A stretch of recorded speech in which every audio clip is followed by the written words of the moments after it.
Dreams help you grow your business by identifying the limitations you put on it. For instance, if you don't like to put yourself out there, you are limiting yourself.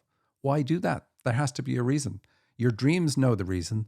They understand it all. They explain it all. And then they attempt to heal you of the issue so that your business flourishes. On today's show, we look at a dream that does exactly this.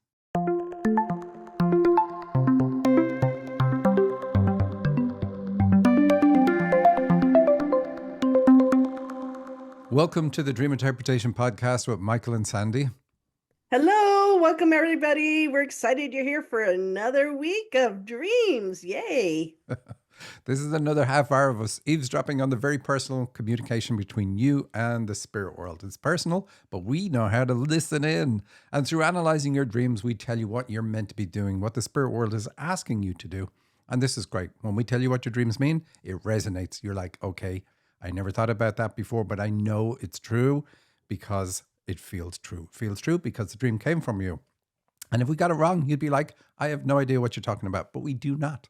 So anyway, if you want to get your dream analyzed on this show, go to dream-analysis.com/podcast, fill in the form that's there, or email radioshow@dream-analysis.com. That's all you have to do. Everybody who writes to the show gets a reply from Nicole. We have Nicole on the show every single week, so you know what she looks like. And we might be enhancing the offerings that we give for free from Nicole. All right, Sandy, do you want to say anything before we kick it off? No, I'm ready to dive in. I'm excited about some of these dreams. All right. Well, this first one, this dreamer is setting up a business working in the spiritual field. She's a spiritual leader and channel. And knowing what's going on in a person's life can greatly help with understanding why they are having the dream. And we're also going to break this one up a little bit. Like as Sandy reads it, we're going to stop and then we're going to talk about that piece. I think people enjoy that more. Not sure. If you do, let us know. If you don't, if you prefer us to read the whole dream and then tell you what it means, let us know. But at least this way, you hear a piece, you know what it means. We knock it out of the park for you, and then we move on. All righty, let's dive in. This dream is from Tina, and the title is 211 and Helping with X-Ray. Sounds interesting. I think it's New Year's Eve, and I'm at a party at a club. It feels like a rave. There's different rooms that play different music in each. I'm with a guy who I think is Justin, a kid I went to elementary school with. We're inside dancing in a large room filled with other people. I'm with Justin for a reason. We are doing something together, like on a mission or something. Okay, Michael, what do you make of that so far? All right. So you may remember, Sandy, a couple of weeks ago, we did a show explaining how to use the people who appear in your dreams to understand what the dream is about. And that's exactly what I did here. I asked Tina to tell me about Justin. She said he was a good kid, likable, but a bit of a show off in the playground. Like if he was shooting hoops, he was also looking out of the corner of his eye to see who was watching. Now, after I stopped laughing at the manly idea of showing off in the playground, because it just struck me as funny the way she said it, I pieced together why he's in the dream. Tina does not like to show off. More specifically, she holds herself back because she doesn't like to show off. Show-offs turn her off. So she didn't want to do that herself. Now remember what she's trying to do, set up a business, launch a business, but not show off like you have to. Anyway, we tie this back into exactly that, what's going on in her life, and it makes sense. Setting up her channeling business right now, that's what she's doing. How is she going to promote herself? What will she put on her website and her booking pages? These are all the things going through her mind at this moment in time. And she doesn't want to make too big of a claim. But you can't understate yourself because then nobody will want to buy anything from you. Of course, this is entirely the wrong way to look at it. Why? Because she is tilting towards dimming her light. Marianne Williamson tells us not to do that spiritually, but any business coach would tell you the same thing. You need to be honest and bold. You need a bit of show off in you. You need to be like Justin is, a little bit like him. And the dream says it is needed for her mission. Ooh, excellent. Well, what's going on? What's going on with the New Year's Eve party? Well, she's on the eve of launching herself. Plus, it's super exciting. Like, think about anytime you go to a New Year's Eve party, it's always fun. I think, at least for me, it's always like my most fun kind of party of the year. Don't know why it is. It's the same as every other day. We've done a year around the sun, but we all love it. Yeah, we do. And then you've got a party theme here. So what's going on with the parties? Well, parties are always about celebrating your birth. So we expect to see her gifts show up in this dream. And they do later. And they match with what we're talking about just now. But I asked her if she went to raves, and she did. And she loved them. She loved the dancing and the expression that she could do in those rave parties. So the dream is bring her back to that time when she felt free to express herself. And that tells us that this is a healing dream. Now, a side note, I had to ask her about raves because I never went to one on account of them not being invented yet. And what did she say? Because I haven't been to one either.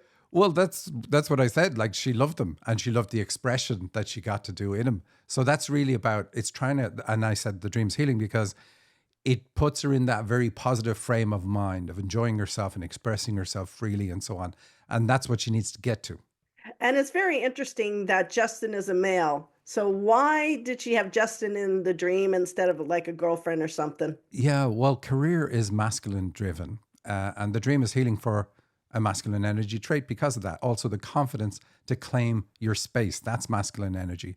So the dream reconnects her with that trait vicariously through Justin because she liked Justin, someone she liked who she could relate that trait to. And I could describe it in a million words, or I could just say, you know, the way Justin wasn't afraid to show off, that's what you need to do. And that's what our dreams do. That's why they pull in those particular people, the people we like. Now, if her dream pulled in somebody that she didn't like, somebody that she got really turned off because they were too much of a show off, then she would have a bigger problem ahead of her. But she doesn't. Oh, excellent. Okay, we're going to continue on. We leave the venue and walk a few paces down the sidewalk, but then Justin goes back to the front desk. He's talking with the guy who works at the desk. That guy let people into the club.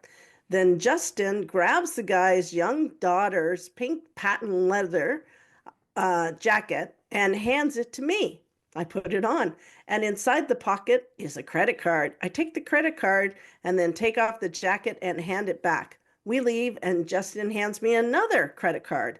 I look at each credit card and read the names of the people who they belong to. I'm not sure why Justin is getting these credit cards, but I'm going to make sure the cards aren't misused. I also don't want to be holding them, so I decide I'm going to throw away the credit cards so when the people they belong to discover they're missing their cards, they can cancel and get new ones. Oh my goodness. I think throwing away the cards was not the right move there, Michael. What do you think? It's really interesting. And you're like, okay, what could this possibly mean? And I love it. I love how dreams do it. So the front desk is interesting, and we see a second male there. This is another reason for masculine energy being the feature of the dream. Her mom was very controlling of who was in Tina's environment. And that's what this guy's doing. He's controlling who gets into the club. Controlling is a masculine energy trait, by the way. And so the man at the desk, controlling who's getting into the club, represents mom controlling who's around Tina. Everything in the dream is Tina. So mom was controlling of who got into her young daughter's club or space.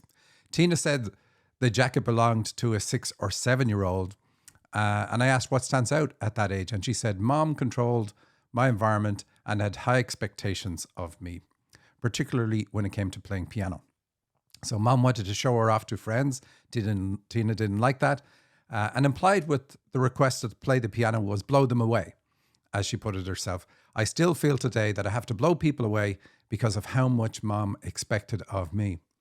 It's quite interesting, isn't it? We have an issue in life today. I need to blow people away to get clients, but that idea puts me off. And that triggers a dream that shows me why that puts me off. The whole origin story of it, and the dream attempts to heal it too. But we're not done yet. I was going to just ask about the pink jacket. I know you're getting ready to go there. Yeah, so the pink leather jacket is a very interesting symbol because it doesn't make sense on first look. Pink represents unconditional love, but a jacket is a protection symbol. So how do they combine together? Well, the two tell us that Tina used unconditional love as a way of protecting herself. When I asked her about that, how she did it, she said, when I was younger, I loved everyone because I always wanted to be liked. Obviously, loving people is not a problem, but if it is my protection mechanism, I'm in trouble if it doesn't work. Not being liked is the same as setting me on fire. The price of getting it wrong is too high. Now, we have the credit cards. The first one is in the young daughter's jacket, so that connects it to that age. Back when I was a young daughter, mom gave me too much credit for what I was able to do, at least in my eyes. And the credit kept piling up.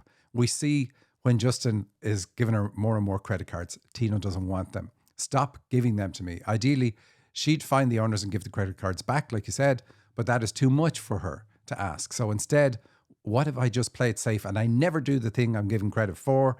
What if I just don't do it? Eventually, the balance is restored because people will drop that credit card and move on. In other words, they will stop giving me the credit I never asked for in the first place, and I won't have to show off.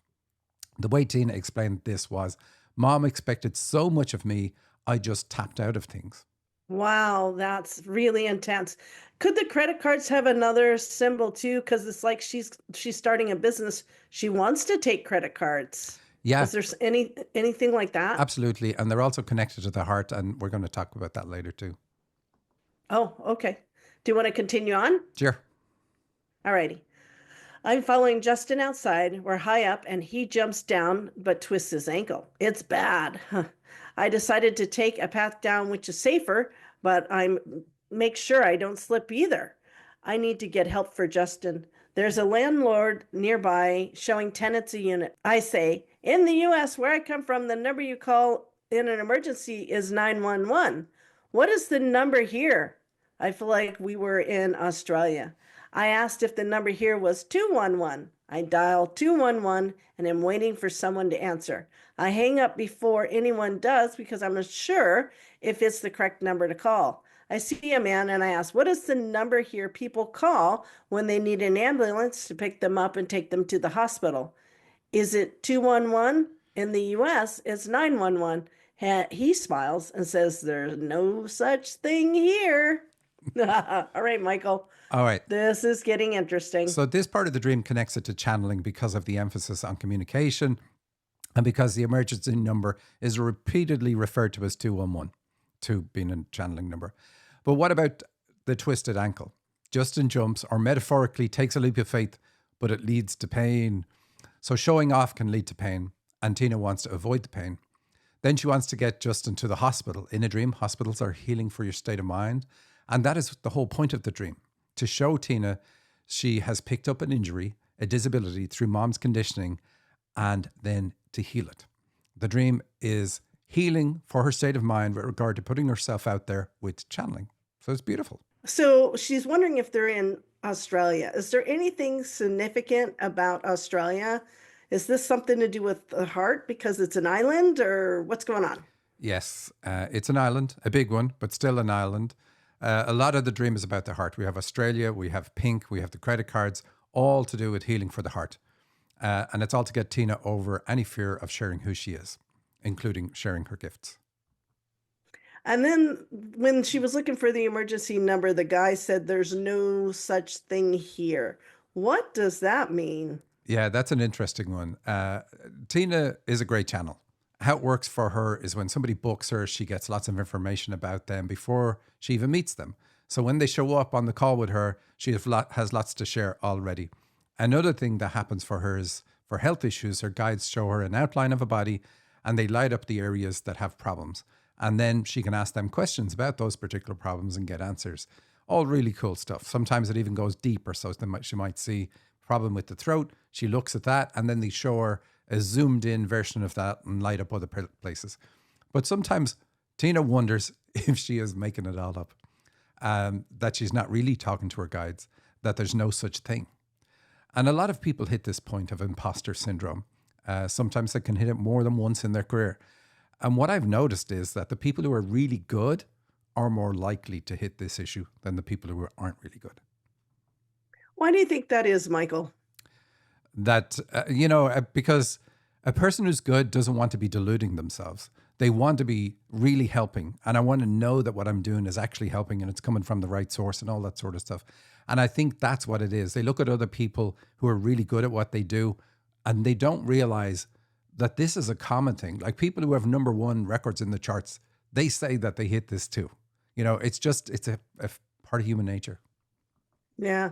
And then you never talked about the 911. That was mentioned a couple times Yeah, too. nine is like a kick in the ass. It's you need to get on with what you came here to do in your life. Um, it's an advanced soul number. Like try to dream of a nine. It's great if you can dream of a nine because it means that you're on your last necessary earth life. Now, if you never needed to come here, you're also going to dream of nines. It's like get on with your mission. You only came here because you have a mission, and so it's really saying think about it this way. You won't ever have to come back if you do this now. That's the best way to look at it. So it often gives people the courage to say, okay, I'm going to get up on stage and sing because I'll never have to do it again. Or whatever that fear is. Like that's just the one I picked. But whatever the fear is that you have to do in your life, do it because it's the important thing that you have to do. And you'll never have to do it again if you do it this time. Yeah. And then you've got double ones all the way through 211, 911. Do the two ones Yeah, signify anything? they do. It's channeling again. So when we see two numbers, so two nines would say you're a channel and you really need to get on with it. And the double ones say this is part of your path. Channeling is part of your path. You have to do it. So learning to channel is uniquely important for you, with one being about unique. So it's almost like you have to be so selfish that like, and I mean that in a positive way, that you have to learn to channel. And that's what she's doing. Because I've already met with her and pushed her on this a few times. So she is offering channeled services to people. And like I said, she's really, really good with it. But it's important because it's going to reveal to her the next part of her mission. Oh, cool. That's exciting. All right, we're going to continue on with the dream. It continues on. It's going to be interesting. Then I'm at a hospital with Justin. He's in a bed recovering. There's a male doctor in the room. There's one or two cats there. I don't see them, but I know they're there. The doctor wants to x-ray the cats to make sure they're okay. He really seems to like these cats. He asks if I want to help. I agree. He hands me a wand, similar looking to a defibrillator, but with a button on the side that is pressed to take the x-ray. The wand is connected to a screen that projects the x-ray. The doctor shows me the motion he wants me to make with the wand to take the specific x-ray he wants. I move the wand out and then swish it back. I wonder if the x-ray will be panoramic. I do it and press the button, and we see the x-ray appear on the screen. The doctor looks at it and he says the cat is fine. I like the wand, Michael. All right. So I described earlier how she has a special way of seeing what is going on inside a person's body. That's what the x-ray means in the dream. A CAT scan means the same thing. And that's what happens in the dream. She performs a CAT scan. Now, it is not the doctor who does it. It's her ability. He puts the scanning device in her hand. Now, hands are also a symbol of healing in a dream. So I said to Tina that she also has the ability to heal the issues she sees when working with a client. She said she's aware of that. She said that an angel just shows up and starts working on the person in the areas in which she sees the problems. Isn't that cool? And that's the dream. That's The very masculine cool. trait is in a hospital bed recovering. A wonderful conclusion since we know why that needs to recover. And then I find it interesting that they did a scan on cats, making it a cat scan. But what is it about the cats? What's going on with cats? Yeah, that part is funny. We use our own gifts in our dreams. She is using her scanning gift to check on her intestines, her gut. That's what cats are about. And she gets the all clear. So again, wonderful. The reason for it is that a couple of days before the dream, she got food poisoning and her stomach was in bits. And she went through all the fun of that experience, including starving herself and praying that she had starved herself for long enough to kill the bug before she ate food again. And, I just think it's funny. So her using her gift in her dream, but then it matched up with everything else that the dream was talking about. Like you've got this and you've got this in spades. And it's kind of funny. There are two cats. What's up with the two cats? Absolutely. Two is a channel's number. Two, like because of the dialogue, the two-way communication, channels are going to dream of twos all the time. So most of their dreams are just littered with twos. Wow, I really like that dream. That was a fun, positive dream. And you can see, so is it telling her? It sounds like it's really encouraging her to get going on her business. Oh, absolutely. She's doing the right thing. When we're in a therapy or when we're taking steps and our dreams change and show that we're actually improving ourselves in some way, we know we're doing the right thing. So now, anyway, the next dream is from someone in therapy. So we're going to look at the subconscious beliefs revealed by them. And that's what we talked about last week, because these are what needs to be addressed. It's also worth saying that this is the point of life. Your life is designed to push a wedge between you and an aspect of you that needs healing so that you can see it in sharp relief. And this dream and every other dream show it works. Cool. All righty then. This is going to be an interesting one. This is from Natalie, and the title is Sex Worker. I was a sex worker, but I had avoided having sex at least that day. I was doing this marathon of 10 minutes a guy. Mostly guys just wanted to talk or hug, but then a guy came in and he had his son. He was like, "You don't have any place to have him," because it was kind of a open floor building. And so he put his son in front of the television. I said, "I have to go to the bathroom." I ran to the bathroom and I was like, "Oh my God, I don't know. How am I going to do this?" There was a line of guys out front. All right, Michael. All right. As with any other dream, they are usually not about what it seems on the surface. This dream is not about having sex. It is about a disconnect with masculine energy triggered when dad left the dreamer around age 5. Natalie decided she would do whatever it takes to win dad back. Realizing, of course, that children blame themselves for their parents' bad treatment of them, she decided that being a perfectionist would bring dad back. And to this day, she is a perfectionist. Here in the dream, she's going to give the men whatever they want. She has committed to going all the way, but also, fortunately, again, from her perspective, that is not what's happened yet. But that shows the disconnect. Like having sex in a dream is reconnecting with your masculine energy in an intimate way. And she's happy that she has avoided it, right? So that's really what we're seeing in the dream. And the issue with full connection is caused by the young son's presence. So he's age 7 in the dream. It's 5 or 7, I can't remember which. So if he's age 7, that's because that's the age the disconnect happened. The trauma of dad leaving fully realized. Wow. And then what about the line of guys out the front door? Good grief. So when we talk about dreams showing the past or the future, when they're out the front door, this is the future. This is something she has to face. And so it's good in the dream that they're out the front door. The line also tells us she has digestive system issues, but we can ignore that. But, you know, she has to face the issue. She has to reconnect with the masculine side. And I was talking about, you know, what went on. Like when dad left, was he still in your life? And she said he was. But, you know, I said, did he show up for recitals at school and things like that? And he said he did.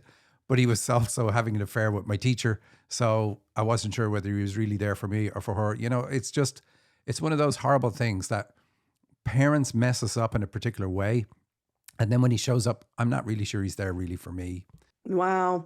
All righty. It looks like we continue on the next part of the dream. My teeth had a bit more space in them, and then they were kind of a little bit bigger, so they didn't quite fit in my mouth. Yeah, this What do you part's think? pretty easy. She had to grow up quicker than she should have. We take a bite at life, and suddenly she had to bite with bigger teeth. And the way she said it is, I felt I had to deal with mature things too early. Thank you, horrible dad. Oh my goodness. All righty. Next part. The next guy showed up and he communicated telepathically that he was more of a in the dark kind of person. Laura, my dad's wife, was there and she was in the bedroom doing work on a computer, and my dad was there too.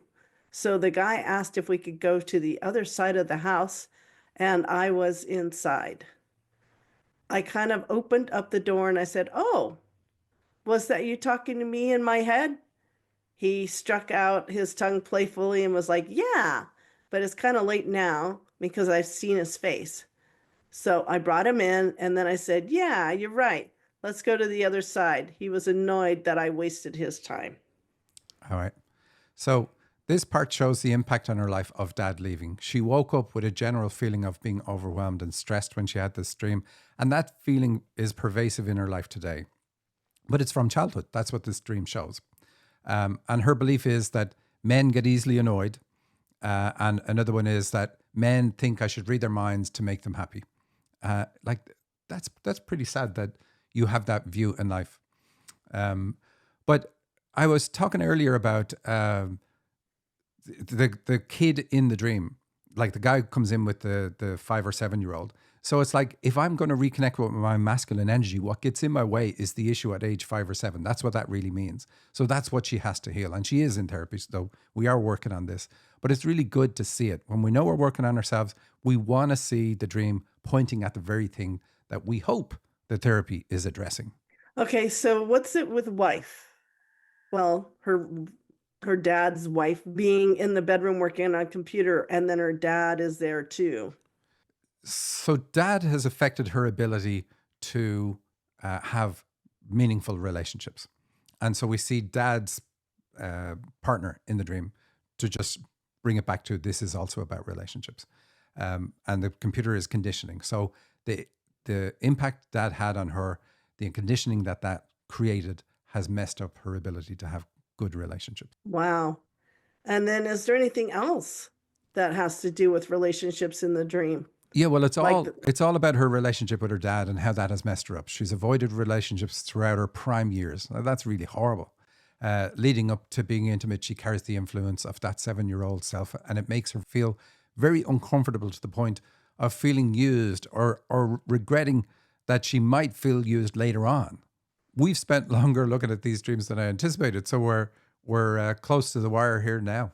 all right, since we're getting really tight on time, let's bring Nicole in quickly. Hi, Nicole. Hi, Sandy. Hi, Michael. Today from the radio show Mailbag, we're going to talk about money in dreams. Typically, because money circulates in the economy, it represents our circulatory system. In the US, of course, money is even green, so it kind of supports that heart chakra feel, right? So, if we dream of our wallet being stolen, this might reflect that we have an issue sharing our emotions. Sometimes money can represent energy in dreams, as in the case of a dreamer who's been sick for a while and dreams of winning the lottery. This is a reflection of energy coming back online. Occasionally, money in dreams can just represent plain old money, as in the case of a dreamer who dreams of consistently winning money or being able to command money over time. This is a reflection of perhaps a paradigm that has in the past prevented the dreamer from earning money. And the dream is working to heal that. It's saying, hey, look, you can make money, you can earn money. We're doing it in the dream. Let's do it in waking life too. So, with that, I'll send it back to you, Sandy. Thank you, Nicole. That was fabulous. And thank you, everybody. I think we're out of time, so have a great week. Bye. See you next week. Bye.